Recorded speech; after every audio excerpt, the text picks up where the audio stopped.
राही ने पराग को माफ कर दिया।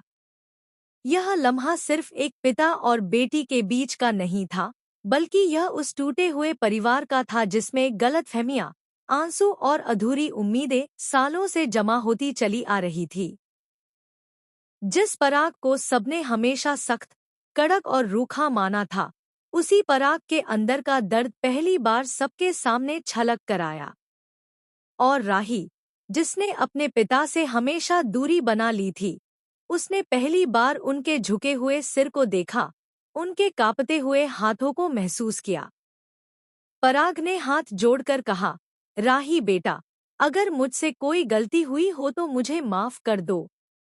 मैं जानता हूँ मैंने तुम्हें बहुत गलत समझा, पर मेरा इरादा कभी बुरा नहीं था। मैंने हमेशा चाहा कि तुम जिंदगी में आगे बढ़ो, लेकिन शायद मेरे तरीके गलत थे। राही के दिल पर यह शब्द बिजली की तरह गिरे। वह रोते हुए बोली, पापा जी, मुझे माफ कर दीजिए। मैंने आपको गलत समझा। मैं सोचती रही कि आप मेरी राह रोक रहे हैं, लेकिन सच तो यह है कि आप हमेशा मेरी मदद करने की कोशिश कर रहे थे। मैं ही आपको समझ नहीं पाई। यह लम्हा जितना इमोशनल था, उतना ही खतरनाक भी, क्योंकि परिवार के भीतर दबे हुए कई राज अब धीरे धीरे बाहर आने वाले थे। इसी बीच प्रेम कमरे में दाखिल हुआ। उसने अपने पिता और बहन दोनों को रोते हुए देखा। उसकी आंखें नम हो गईं, लेकिन उसके दिल में एक और तरफी शिकायत भी थी। वह पराग के पास आया और बोला, डैड, आपने हमेशा हमें माँ की आंखों में आंसू दिखाए, लेकिन कभी हमें अपने माथे की शिकन नहीं दिखाई। आपने अपने सपनों को दफना दिया, पर हमें यह नहीं बताया कि आप किस दर्द से गुजर रहे थे। आपने हमें समझने का मौका ही क्यों नहीं दिया। पराग ने गहरी सांस ली और अपने बेटे प्रेम को अपने पास बैठा लिया। आंखें भर आईं और उन्होंने कहना शुरू किया, बेटा, जब मैं जवान था, मेरे सपने बहुत बड़े थे। मैं एक डांसर बनना चाहता था। हाँ, वही सपना जो आज तुम्हारी बहन राही देख रही है। लेकिन मेरे पिता ने कहा कि यह सब बेकार है।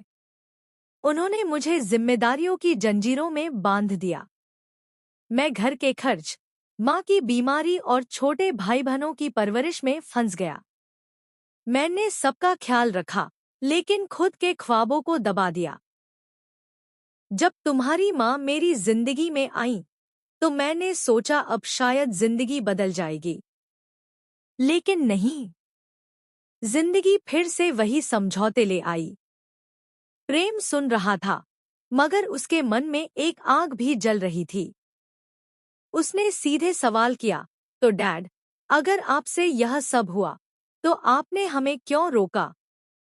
आपने राही के हर कदम पर क्यों टोका? आपने मुझे क्यों हमेशा बोझ की तरह देखा? पराग का चेहरा कठोर हो गया। उसने कहा, क्योंकि मैं डर गया था, बेटा। मुझे लगा अगर तुम दोनों ने भी मेरे जैसे ख्वाब देखे तो टूट जाओगे।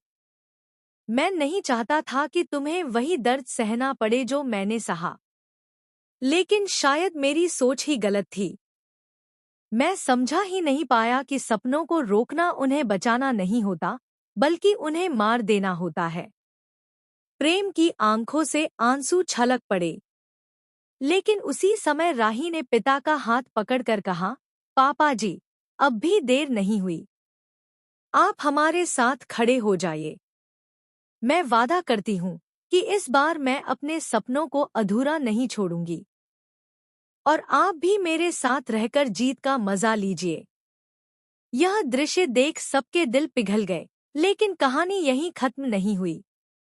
असली ड्रामा तो अभी शुरू होना था। घर के बाहर खड़ी माया, जो अनुपमा की डांस एकेडमी की नई मैनेजर थी, वह सब सुन रही थी। उसके चेहरे पर रहस्यमयी मुस्कान थी। उसने मन ही